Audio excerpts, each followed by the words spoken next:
was our last Kaap tot Koneni for a while. From next week, Sunday afternoons get a new look. At 20 to 2, Oorlewing brings us the secrets to survival in the animal kingdom. Diere wat hulle prooi jag, moet vinnig kan hardloop. Maar spoed alleen is nie altyd deurslaggewend nie. Wanneer hy te staan kom voor 'n trop ratse prooidiere en 'n onwelkome stofwolk, word 'n leeu op die aanval maklik net 'n toeskouer. Die leeu is dalk volgende keer gelukkiger. Maar daar is ander diere wat vir hulle bestaan afhanklik is van die vermoë om hulle prooi met 'n reeks geheime wapens by te kom. In die vlak kuswater waar die kompetisie vir kos kwaai is daar ratse diertjies wat die prooi is van 'n oënskynlik lewelose wese. Die inkvis, die garnale en vis wat hy eet is baie beweegliker. Maar die inkvis gebruik sy tentakels om hulle onverhoeds te gryp.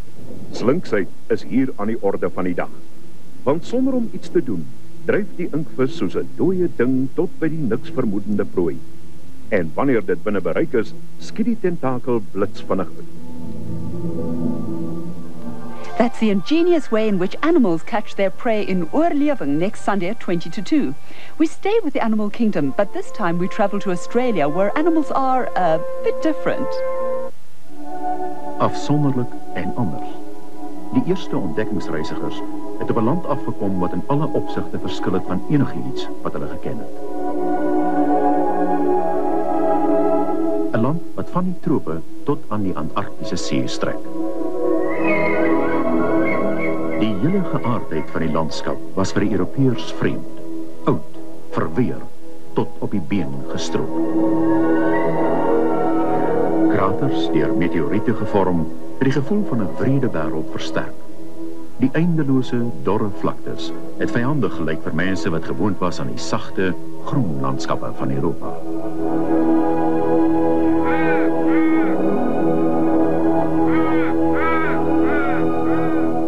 Hulle het tevergeefs gesoek na bekende plante en selfs diersoorte wat hulle herken het vreemde, byna skrikwekkende vorms aangeneem.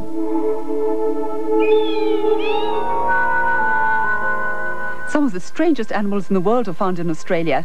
Just take the kangaroo, for example, not your run-of-the-mill four-legged friend. Why are the animals on this island continent so different? Find out next week at 2:10. We stick with the animal kingdom as seen through the eyes of George Orwell. In die wêreld wat ons almal ken, wat miskien of miskien nie die beste wêreld is nie, het die lente weer eens aangebreek. Maar al die betowering van die lente was nie genoeg om die ellende te verbloem van die landgoed Manor-Plaas nie. Waar daar voorheen voorspoed en vrugbaarheid was, het die plaas en sy eienaar meneer Jones nou op 'n afdraande pad beland. As gevolg van te veel probleme en dit deur sy eie toedoen, het Jones probeer ontvlugting soek in drank.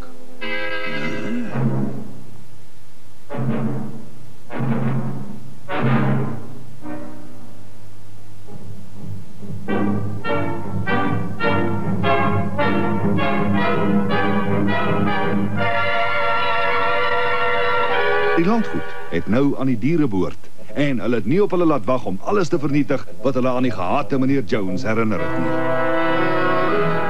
En van toe af het die landgoed bekend gestaan as Diereplaas. Orwell's Animal Farm, bringing you hard-hitting political satire and fun animation. And while we're on the subject of animation... Ja, nadat die geheimsinnige tekeninge ontdek is, glo baie mense nog dit is bakens vir besoekers van ander planete. Maar dink jy hoe opgewonde sou 'n vreemde ruimtereisiger gewees het as hy dit uit die lug gesien? In plaas van dooie sketse in die sand, 'n prentjie wat beweeg. Anders as tekenprentanimasie vereis skare-animasie honderde of selfs duisende regte mense wat elkeen 'n spesifieke beweging uitvoer om 'n idee te laat lewe kry.